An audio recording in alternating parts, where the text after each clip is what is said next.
पैसा ट्रांसफर करते समय हो रही गड़बड़ी को रोकने के लिए आरबीआई ने एक बड़ा कदम उठाया है। आरबीआई ने 30 दिसंबर को एक सर्कुलर जारी किया है जिसमें पैसे ट्रांसफर करने से पहले आप बेनिफिशियरी की डिटेल्स को वेरीफाई कर सकेंगे, इसकी बात की गई है।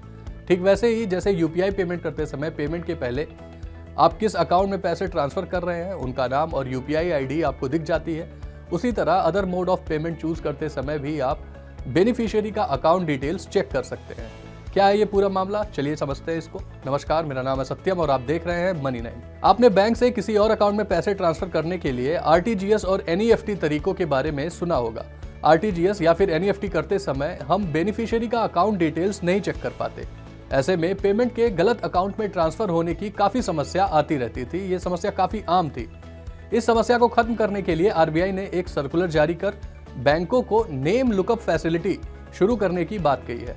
आपको बता दें कि अभी तक नेम वेरीफाई करने की सुविधा सिर्फ यूपीआई पेमेंट्स और आईएमपीएस पेमेंट पर ही मिलती थी, लेकिन अब आप real time gross settlement system यानी कि आरटीजीएस और नेशनल इलेक्ट्रॉनिक फंड ट्रांसफर यानी कि एनईएफटी के जरिए ट्रांजैक्शन करने से पहले बेनिफिशियरी अकाउंट होल्डर के नाम को वेरीफाई कर सकेंगे। अब ये जानते हैं कि ये सुविधा कब से लागू होगी। आपको बता दें कि आरबीआई ने national payment corporation of India यानी कि एनपीसीआई से ये सुविधा डेवलप करने को कहा है, जो कि 1 अप्रैल 2025 से लागू की जा सकती है। साथ ही आरबीआई ने सभी बैंकों को इसमें शामिल करने को भी कहा है। इस सुविधा को लागू करने पर सर्कुलर में आरबीआई ने कहा है कि जो बैंक आरटीजीएस और एनईएफटी सिस्टम का हिस्सा है वे अपने ग्राहकों को ये सुविधा देंगे।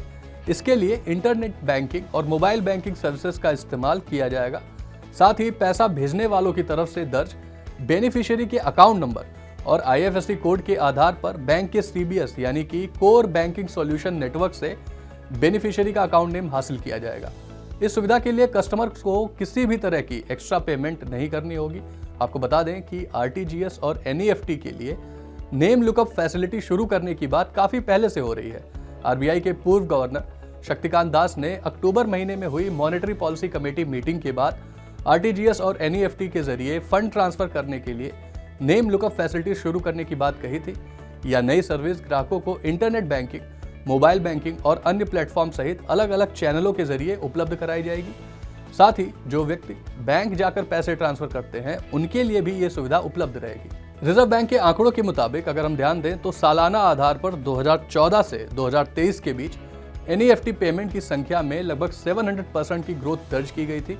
वहीं अगर आरटीजीएस पेमेंट की संख्या में की बात करें तो इसमें भी लगभग 200% की ग्रोथ दर्ज की गई है।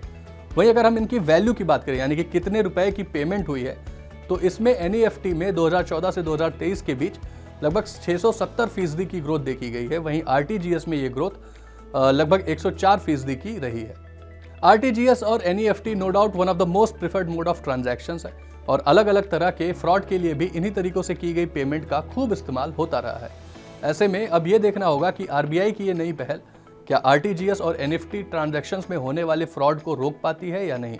आपका आरबीआई के इस नए कदम पर क्या व्यू है, हमें कमेंट में जरूर बताएं। वह ऐसी ही वीडियोस के लिए देखते रहें मनी 9।